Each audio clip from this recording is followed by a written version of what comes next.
Hello everyone, and welcome back to First Impressions. It's not really a First Impressions with this one because everybody and their mother have seen this show. Yes. I'm with George again, and we're just recording this right after Futurama. We're looking at Matt Groening's other show, the cult classic. Everybody knows it, everybody loves it, everybody's seen it. One of the most influential shows of all time, The Simpsons. Yeah. What can we say about The Simpsons, really? It's been around since before I was born. Since the dinosaurs. Pretty much, it's one of the longest running shows in American history, next to Gunsmoke, I think. This is also this is the episode Homer's Enemy, by the way, if anyone wants to watch it along with us. Yeah. This is it's a fan favourite. This is my favourite episode. It's easily the darkest episode of The Simpsons. I don't count the Treehouse of Horror ones. Yeah, they're sort of separate. Like, this has some really dark stuff in it for what's considered a family show. I mean, like, it's funny, like, I guess that like, it used to be not considered a kids show because basically it had adult jokes in it and stuff like that.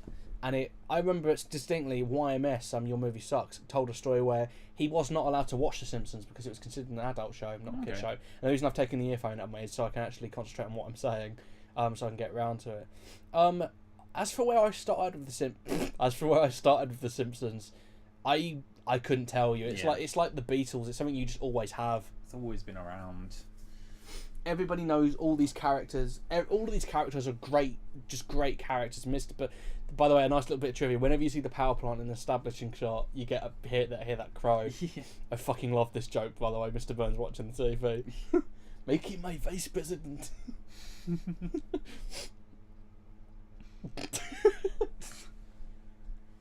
Okay, the setup for this episode is basically Frank Grimes is a hard worker. He's worked hard every single day of his life, and then he meets Homer Simpson, someone who has not worked hard a single day of his life and has got everything in life because of it. It's one of them. It's one of those episodes that has got such a good point to it, and it makes you think, yeah, Homer's an idiot. Homer doesn't work hard at anything. He's a buffoon.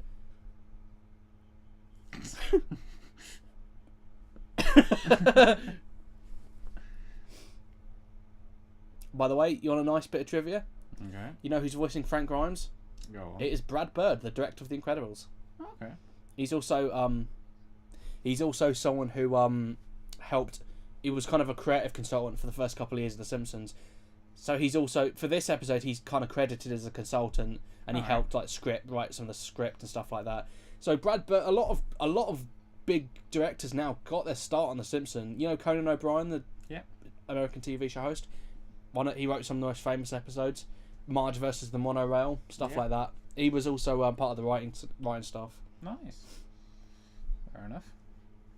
Yeah, a lot of people sort of not start off in The Simpsons, but definitely for big involvement. Nuclear power plant.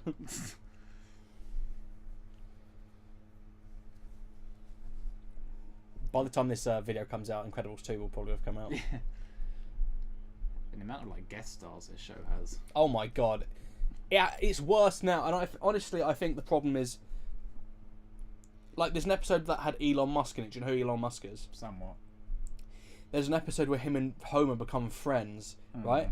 No reason. There's no reason.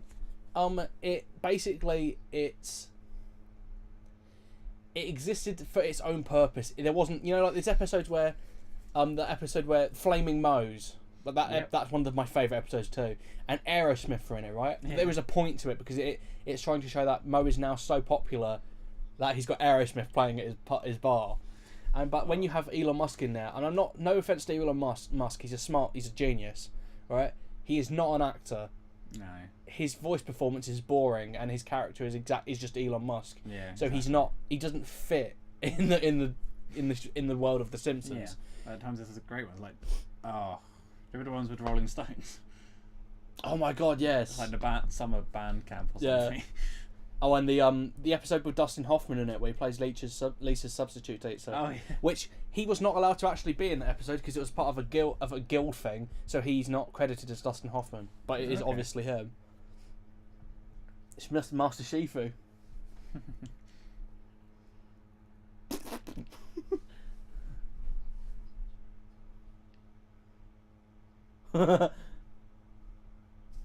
it's kind of like a rare Simpsons episode in the fact that Homer's not very sympathetic in it. He's one of the greatest cartoon characters ever created. Just ultimately relatable, funny, and I like the fact that the show eventually focused more on him, because when it started it was more about Bart. Yeah. And eventually it became focused on the Homer, and Matt Groening actually gave a really good reason for that. He said he's only written a couple of episodes, like 1 or 2 maybe. He developed the show and came up with the characters, but he didn't create any of the episodes really. Yeah. He actually said it's funnier that Homer is stupid rather than Bart, because with Bart there's no consequence to it because he's a child. Yeah. With Homer, he's gonna get hurt and he's gonna get fired, and it's just much funnier because like seeing him fuck about at his work is much funnier when it's Homer. Yeah, of course. And can I just say, I don't like Bart that much as a character. I don't find him very relatable. Lisa is a great character. Yeah. Marge is pretty good, but Homer and Lisa are the best characters in the entire show. Definitely. Homer is just hilarious, and even now, he's probably the saving grace of the entire show. That's probably the reason it's still going.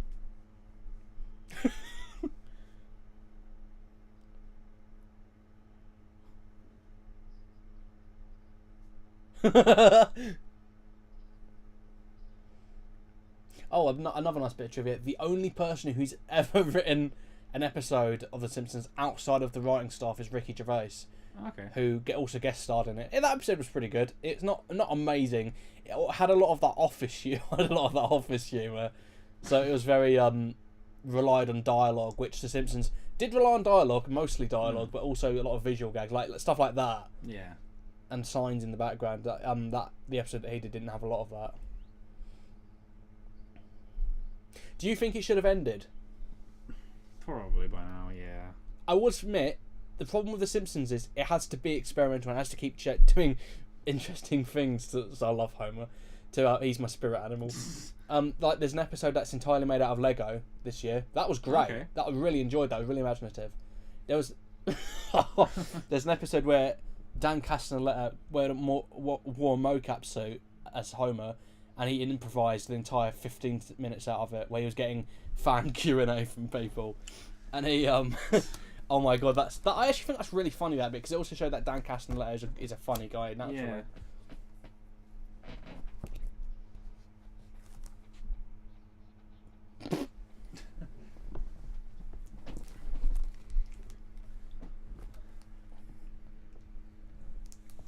I love the fact, by the way, as a nice bit of foreshadowing, the accidents thing in the background that Grimes points out about how accidents have tripled basically since he's there. He's actually in the background.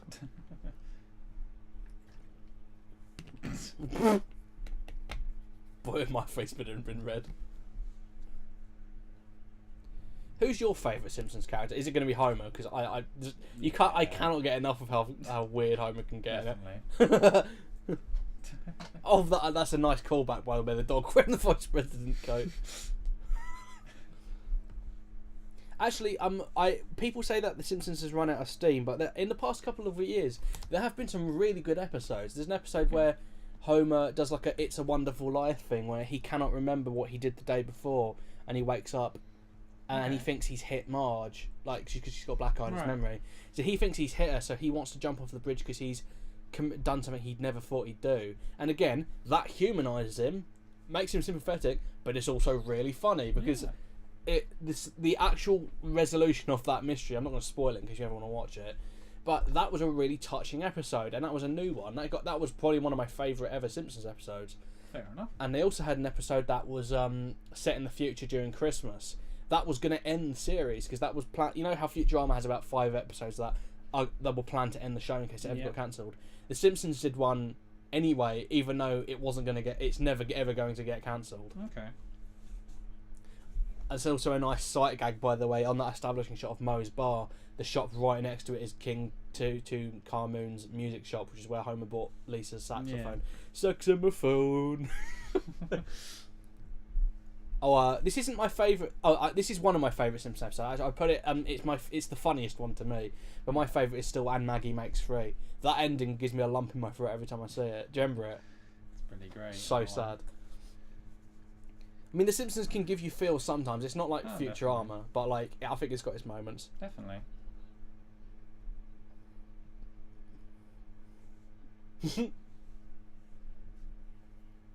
And recently they had a good episode where Homer thought he was 10 years old, where it was written by Judd Apatow, who obviously directed Anchorman and helped write those films. He wrote it when he was a teenager and kept it for years and didn't Okay. he had it where basically Homer gets hypnotised into thinking he's a 10-year-old and him and Bart become friends. And I'm like, that's really clever. That's Yeah. something that hasn't been done before. And it was a funny episode. Oh, I think I remember that one. Yeah. Homer started dressing like Bart for some reason. Yeah. That's pretty funny. The problem is that it doesn't have a lot of modern Simpsons. It was a certain showrunner, I think, called Al Jean. I might be getting that wrong. I'm sorry if I am, but he changed the way the show functioned. From about season 10, it became less of a family comedy like this, where Homer has a realistic situation. Someone doesn't like him, he doesn't like that, he wants to fix it. Yes, there's a little bit of outlandishness, like Bart owning a factory, but ultimately it's still grounded in what would actually happen. Yeah. And after this, it kind of became just a cartoon show where, and it was described very perfectly. Where he went, episodes that would end with Marge and Homer riding off into the sunset in love would end now with Homer shooting a dart into her neck. And I'm like, yeah, that kind of sums up how it changed. But makes sense. Yeah. I think the problem with that is you've got to change it to keep it relevant. Like The Simpsons now is not perfect. It has too many guest stars. Actually, it kind of goes against what The Simpsons are about sometimes. Like the Lady Gaga episode, I hate that one. Was one of the worst ones. It That always stands out for me. It's a shit episode because it's not funny. Also, I like these callbacks to other episodes. Yeah. That's funny. Also, the B Sharps one. Hang on. In space? You haven't been?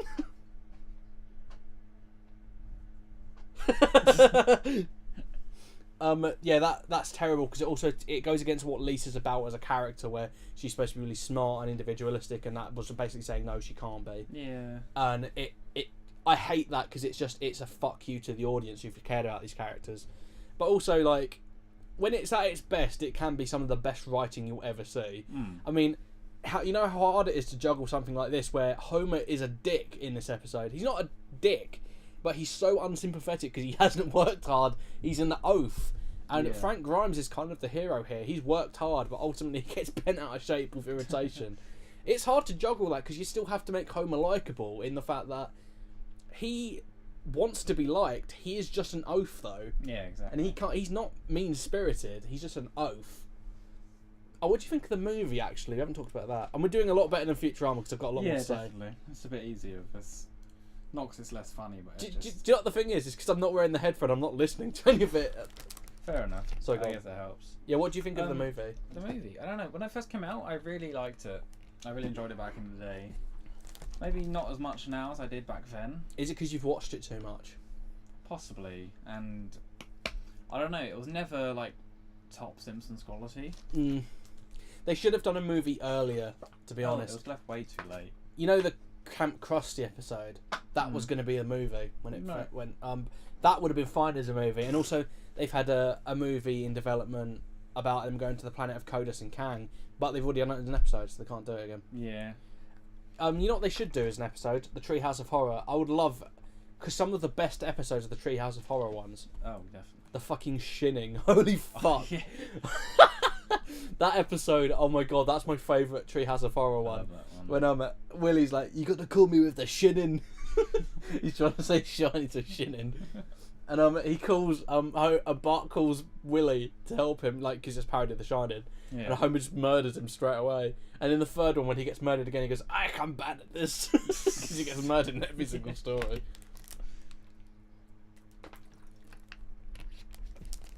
Also, one of my favourite episodes is the one that has Ringo Starr in it. Oh, We have French fries in England, Marge, but here we call them chips. Gear. I love the fact that it can predict the future as well, because that answer in the fan mail when he says, don't want to answer fan mail anymore, I've done too much. He did that a couple of years ago. Yeah. And the, oh my god, the B Sharps episode is one of my favourites, because it has so many fucking Beatles references. It's Lisa in the sky with diamonds. God help us. And the George Harrison bit, he's eating all the brownies, he goes, wow, look at him go. And when they're singing on top of Moe's Tavern, I love that professional who starts drinking beer. Where they're all playing on top of Moe's Tavern, they start singing Baby on Board, which is a great song. Yeah. And he goes, was it, thank you, and hope you enjoyed the audition. It's been done.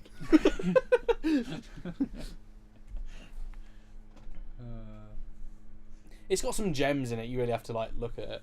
Definitely.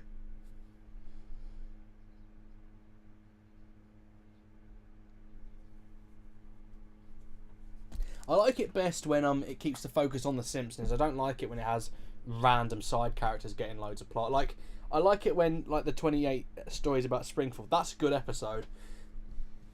Where every couple of minutes it'll swap to a different character. I do like that, but I also don't want. The problem is the characters haven't got enough personality to carry a whole show. Characters like Krusty do, but like there was an episode about Lenny and Carl, and I'm like, are you fucking serious? They can't, like the Sideshow Bob stuff. Oh my god. Amazing. The Cape Fear one. When he's trying to do the Cape Fear piss take in the cinema, he's got the big cigar and he's like smoking, like and then Homer's just like starts being really obnoxious and annoying him. Oh, come on, Bart, it's okay, go to sleep. Hey, Bart, does he want a chainsaw? Hey, Bart, what's a cake? He gets the fucking knife. Oh my god, this fucking bit cracks me up every single time. He walks on stage and Mr. Burns goes, "So, young man."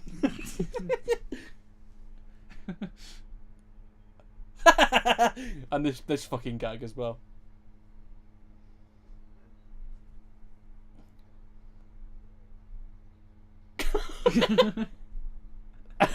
Oh god.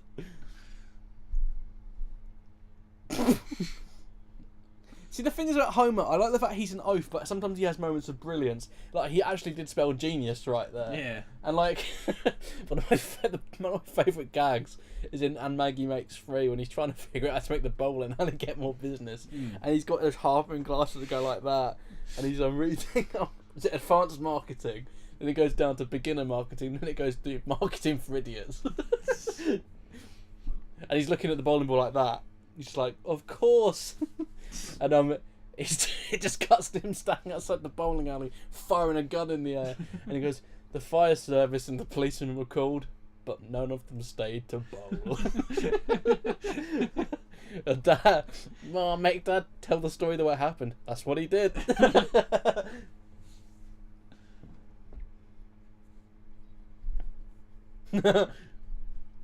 Oh, and the fucking joke when Milhouse's dad gets separated from his mother, and he says, I lay in a race car bed. What bed do you have? I lay in a big bed with my wife.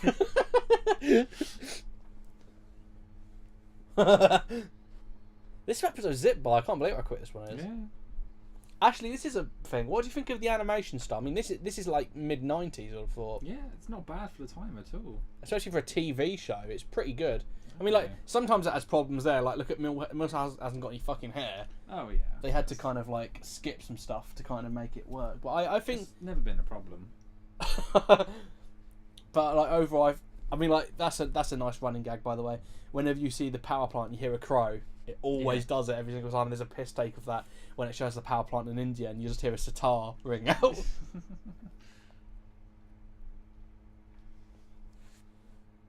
I love that. Chief Wiggum's one of my favourite side characters, actually. Fucking love him. Take him away, boys. You trying to do my job? Bake him away, toys.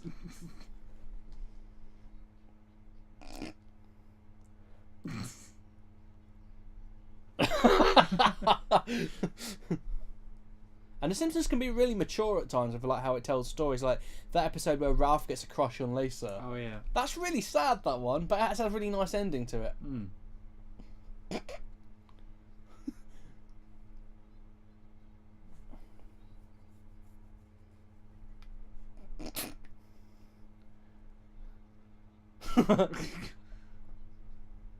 This, oh my god. No, this line from Mr. Burns makes me laugh.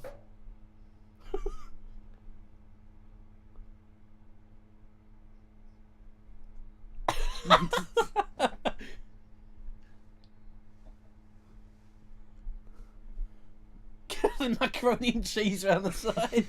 Again, that's a nice reference to what he said earlier, wasn't it? Where you wanted Yeah.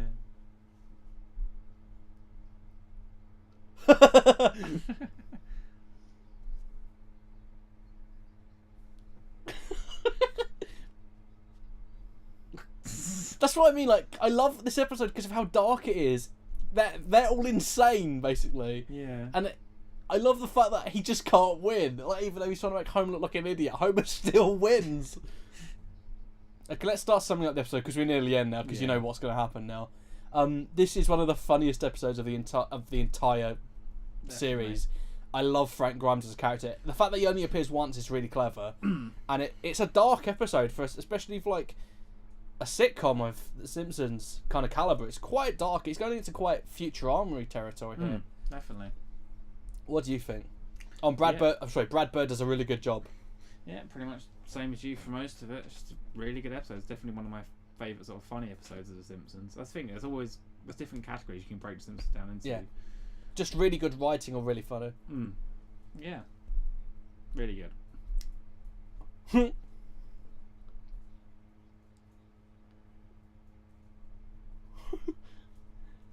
I mean, look at this. Look how dark this is.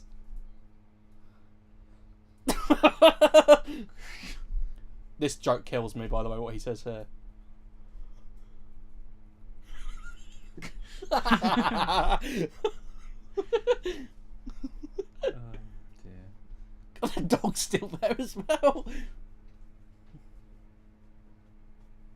All grimy as he likes to be called.